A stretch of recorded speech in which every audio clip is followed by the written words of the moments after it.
Dear students, मैं एकलव्य आज आपको नरेशन पार्ट 7 रिपोर्टिंग वर्ब के पास्ट टेंस में रहने पर nearness showing objective verb and adverb को कब और कैसे बदला जाता है 14 एग्जाम्पल्स के साथ सीखेंगे। अभी तक हम लोगों ने नरेशन में 4 जनरल रूलों को पढ़ा है जो सभी प्रकार के वाक्यों में प्रयुक्त होते हैं, जो सभी प्रकार के वाक्यों में लागू होते हैं। पहला जनरल रूल है, पहला सामान्य नियम है, रिपोर्टिंग स्पीच और रिपोर्टेड स्पीच के बीच प्रयुक्त कॉमा तथा रिपोर्टेड स्पीच के दोनों और प्रयुक्त इन्वर्टेड कॉमाज को हटा दिया जाता है। दूसरा जनरल रूल है, दूसरा सामान्य नियम है, यदि रिपोर्टिंग वर्ब प्रेजेंट या फ्यूचर टेंस में हो तो रिपोर्टेड स्पीच के वर्ब का टेंस नहीं बदलता है। तीसरा जनरल रूल है, तीसरा सामान्य नियम है, रिपोर्टेड स्पीच के प्रोनाउन भी आवश्यकता अनुसार बदलते हैं। चौथा सामान्य नियम है, चौथा जनरल रूल है, यदि रिपोर्टिंग वर्ब पास्ट टेंस में हो तो रिपोर्टेड स्पीच के वर्ब का टेंस बदल जाता है। पांचवा जनरल रूल है, पांचवा सामान्य नियम है, जब रिपोर्टिंग वर्ब पास्ट टेंस में रहता है तब रिपोर्टेड स्पीच में जितने भी निकटता सूचक शब्द रहते हैं वे सब के सब इनडायरेक्ट स्पीच में दूरी सूचक शब्दों में बदल जाते हैं। इन्हें याद कर लेना आपके लिए अत्यावश्यक है। जब ए के बाद ईयर हो या वीक हो या इसी प्रकार का कोई अन्य शब्द हो अर्थात एटसेट्रा हो और उसके बाद अगो लगा हुआ हो तो ईयर या वीक एटसेट्रा लिखने के बाद अगो को बदलकर बिफोर कर दिया जाता है या अगो को बदलकर द प्रीवियस लिखा जाता है, उसके बाद ईयर लिखा जाता है या वीक लिखा जाता है या इन शब्दों के जगह पर कोई अन्य शब्द होता है उसको लिखा जाता है अर्थात एटसेट्रा को लिखा जाता है। यदि किसी सेंटेंस में, यदि किसी रिपोर्टेड स्पीच में अगो लिखा हुआ हो तो उसको बिफोर में बदल दिया जाता है। यदि कम हो तो कभी कभी कम ही रहने दिया जाता है जब हम उसी जगह पर कम का यूज करेंगे अर्थात बोलने वाला व्यक्ति जिस जगह पर है उसको फिर से जो व्यक्ति बता रहा है वह भी उसी जगह पर है तो कम के जगह पर कम ही लिखते हैं। यदि वक्ता जहां बोल रहा है और उसको फिर दोबारा जो बोल रहा है उसके जगह में, उसके स्थान में परिवर्तन हो गया हो तो कम को गो में बदल दिया जाता है, हेंस को देंस में बदल दिया जाता है, हियर को बदलकर देयर लिख दिया जाता है, हीदर को बदलकर दीदर लिख दिया जाता है। यदि लास्ट मंथ लिखा हुआ हो तो लास्ट को बदलकर द प्रीवियस लिखकर फिर मंथ लिखा जाता है या पहले द मंथ लिखकर लास्ट को बदलकर बिफोर कर दिया जाता है। लेकिन यदि लास्ट को प्रीवियस में बदला जाता है तो मंथ से पहले लिखा जाता है, यदि लास्ट को बिफोर में बदला जाता है तो मंथ के बाद लिखा जाता है। लास्ट वीक के जगह पर द प्रीवियस वीक लिखा जाता है, द वीक बिफोर लिखा जाता है। यदि नेक्स्ट के बाद डे आए या मंथ आए या ईयर आए या एटसेट्रा आए तो इनको बदलकर द फॉलोइंग डे या मंथ या ईयर या एटसेट्रा लिख दिया जाता है। नाउ को बदलकर देन कर दिया जाता है। द डे आफ्टर टुमारो को बदलकर इन टूडेज टाइम या इन टूडेज कर दिया जाता है। द डे बिफोर यस्टरडे को बदलकर 2 days बिफोर लिखा जाता है। दीज को बदलकर दोज लिखा जाता है। दिस डे को बदलकर दैट डे लिखा जाता है। दिस नाइट को बदलकर दैट नाइट लिखा जाता है। दिस नाइट को बदलकर दैट नाइट लिखा जाता है। दिस को बदलकर दैट लिखा जाता है। दस को बदलकर शो लिखा जाता है। टुडे को बदलकर दैट डे लिखा जाता है। टुमारो को बदलकर ऑन द मोरो या द नेक्स्ट डे या द फॉलोइंग डे लिखा जाता है। टुनाइट को बदलकर दैट नाइट लिखा जाता है। यस्टरडे को बदलकर द प्रीवियस डे या द डे बिफोर लिखा जाता है। लेकिन एक बात हमेशा आप याद रखें, इन शब्दों को हमेशा नहीं बदला जाता है। इन शब्दों को उसी अवस्था में बदला जाता है जब रिपोर्टिंग वर्ब पास्ट टेंस में हो, और साथ ही साथ वक्ता के कथन को जो व्यक्ति दोबारा से बोल रहा है उस जगह से हटकर बोल रहा है, और इसमें जो समय दिया हुआ है उस समय के बाद बोल रहा है, उस अवस्था में ही इन शब्दों को बदला जाता है, अन्यथा नहीं बदला जाता है। इसीलिए यह आप पर निर्भर करता है कि कब इन शब्दों को आप बदलें या नहीं बदलें। इन शब्दों को बदलना हम लोग कुछ वाक्यों में सीखते हैं। Number 1, she said I am glad to be here this evening. इस सेंटेंस का इनडायरेक्ट स्पीच बनता है she said that she was glad to be there that evening. इसमें सेड के बदले सेड ही लिखा जाता है। कॉमा और इन्वर्टेड कॉमा को हटाकर दैट लिखते हैं। आई फर्स्ट पर्सन का प्रोनाउन है, यह सब्जेक्ट सी के अनुसार बदलता है, अतः जिस पंक्ति में सी होता है आई उसी पंक्ति में जाकर खड़ा हो जाता है और बदलकर शी हो जाता है। उसके बाद पहला वर्ब एम है जो बी का पहला रूप है, इसलिए एम के जगह पर बी का दूसरा रूप वाज लिखते हैं क्योंकि reporting verb said past tense में है। उसके बाद देखिए हियर है, इसको बदलकर देयर कर दिया जाता है, और उसके बाद दिस है, इसको बदलकर दैट कर दिया जाता है। यहां माना जाता है कि वक्ता के कथन को जो दोबारा से जो व्यक्ति बोल रहा है उस जगह से दूर हटकर बोल रहा है और उस समय के बाद बोल रहा है। यदि ऐसा नहीं होता, वक्ता के कथन को जो व्यक्ति बोल रहा है उसी जगह और उसी समय कहता, तो हम लोग न हियर को बदलते और न दिस को बदलते। हियर वैसे का वैसे रहता, दिस भी वैसे का वैसे रह जाता। Number 2, he said I am now speaking to this boy. इस सेंटेंस का इनडायरेक्ट स्पीच बनता है he said that he was then speaking to that boy. इस सेंटेंस में सेड के बदले सेड ही लिखा जाता है। कॉमा और इन्वर्टेड कॉमा को हटाकर दैट लिखते हैं।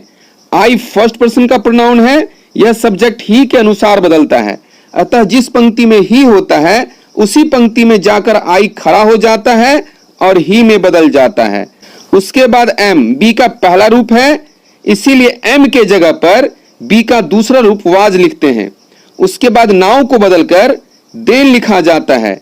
उसके बाद दिस को बदलकर दैट लिखा जाता है। यहां यह माना जाता है कि वक्ता के कथन को जो दोबारा से व्यक्ति बोल रहा है उस जगह से दूर हटकर बोल रहा है और उस समय के कुछ समय के बाद बोल रहा है।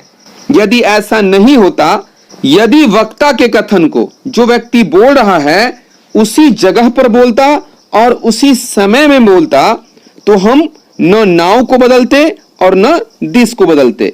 नाउ भी वैसे का वैसे रह जाता और दिस भी वैसे का वैसे रह जाता।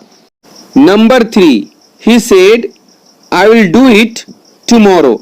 इस सेंटेंस का इनडायरेक्ट स्पीच बनता है he said that he would do it the next day. इस सेंटेंस में सेड के जगह पर सेड ही लिखते हैं। कॉमा और इन्वर्टेड कॉमा को हटाकर दैट लिखते हैं।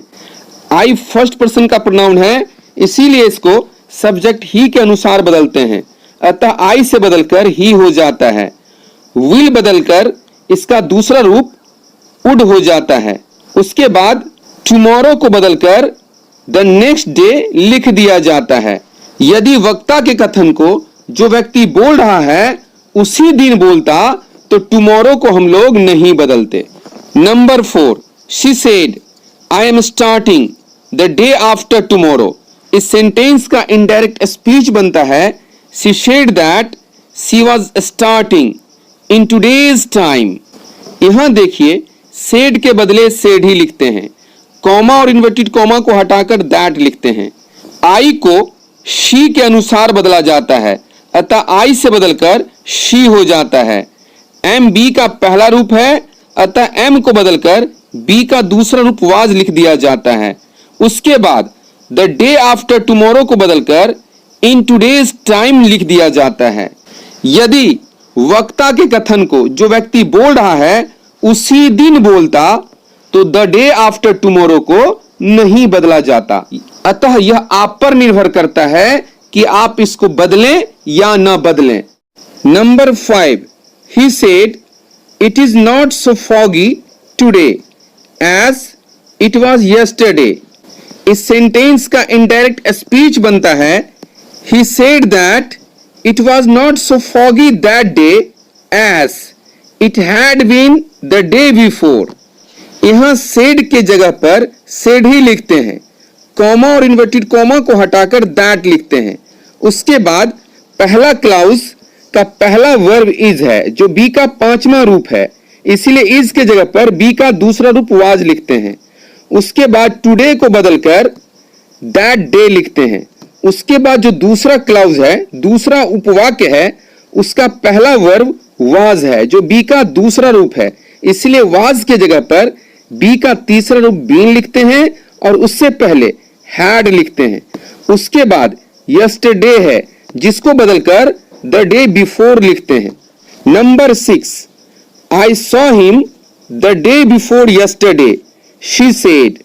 इस सेंटेंस का इनडायरेक्ट स्पीच बनता है she said that she had seen him 2 days before. यहां सेड के जगह पर सेड ही लिखते हैं, कॉमा और इन्वर्टेड कॉमा को हटाकर दैट लिखते हैं। उसके बाद सेंटेंस का पहला प्रोनाउन आई है जो फर्स्ट पर्सन में है। यह सब्जेक्ट सी के अनुसार बदलता है, अतः जिस पंक्ति में सी होता है आई उसी पंक्ति में जाकर खड़ा हो जाता है और आई से बदलकर शी हो जाता है।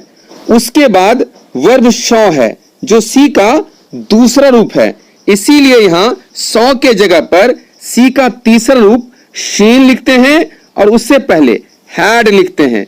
उसके बाद अगला प्रोनाउन हिम है जो थर्ड पर्सन में है, अतः हिम को नहीं बदला जाता है।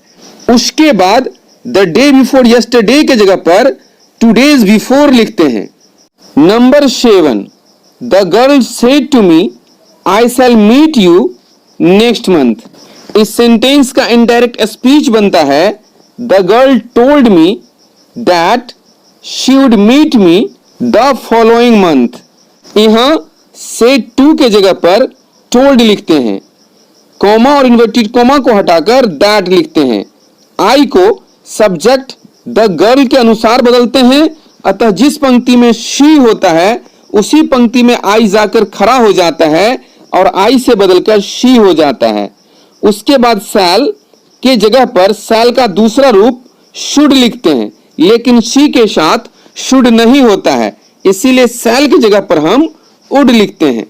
उसके बाद यू सेकंड पर्सन का प्रोनाउन है जिसे ऑब्जेक्ट मी के अनुसार बदला जाता है, अतः जिस पंक्ति में मी होता है यू उसी पंक्ति में जाकर खड़ा हो जाता है और बदलकर मी हो जाता है। उसके बाद नेक्स्ट मंथ को बदलकर द फॉलोइंग मंथ कर दिया जाता है। Number 8, he said she died a year ago. इस सेंटेंस का इनडायरेक्ट स्पीच बनता है he said that she had died a year before. यहां सेड के जगह पर सेड ही लिखते हैं, कॉमा और इन्वर्टेड कॉमा को हटाकर दैट लिखते हैं। शी थर्ड पर्सन का प्रोनाउन है, इसीलिए इसको नहीं बदला जाता है, सी के जगह पर शी ही लिखते हैं। उसके बाद डाइड, डाई का दूसरा रूप है, इसीलिए डाइड के जगह पर डाई का तीसरा रूप डाइड लिखते हैं और उससे पहले हैड लिखते हैं। उसके बाद अगो के जगह पर बिफोर लिख देते हैं। नोट, अर्थात ध्यान देने योग्य बात।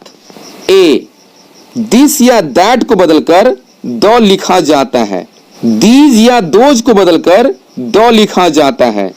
जब दिस या दैट या दीज या दोज का प्रयोग एडजेक्टिव के समान होता है, एडजेक्टिव के जैसा होता है, तब ये द में बदल जाते हैं।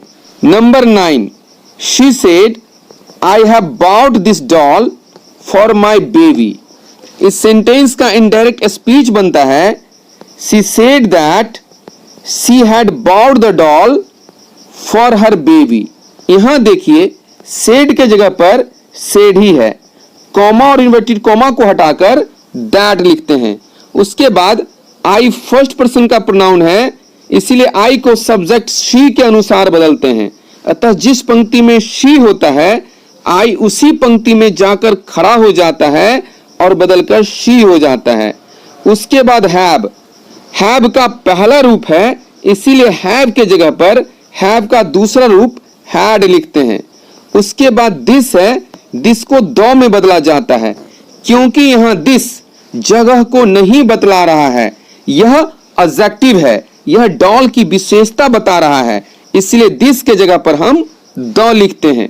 उसके बाद माई प्रोनाउन है जो फर्स्ट पर्सन में है, इसीलिए माई को सब्जेक्ट शी के अनुसार बदलते हैं। अतः जिस पंक्ति में शी होता है माई उसी पंक्ति में जाकर खड़ा हो जाता है और बदलकर हर हो जाता है।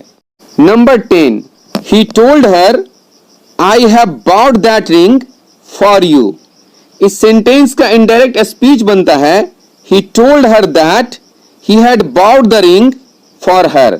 इस सेंटेंस में टोल्ड के जगह पर टोल्ड ही लिखते हैं, कॉमा और इन्वर्टेड कॉमा को हटाकर दैट लिखते हैं।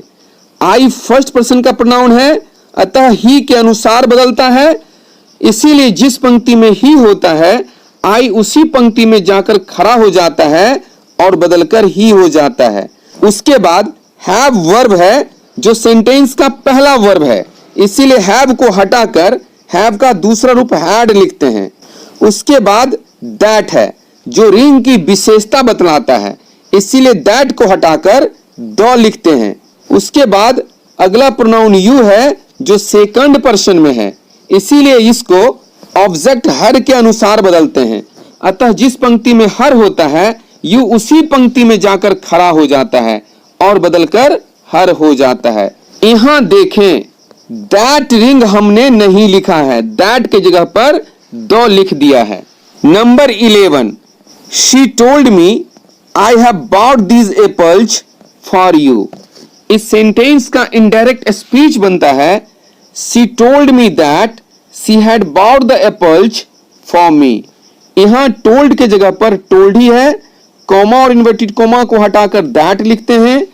आई फर्स्ट पर्सन का प्रोनाउन है, अतः इसको शी के अनुसार बदलते हैं, इसीलिए आई बदलकर शी हो जाता है।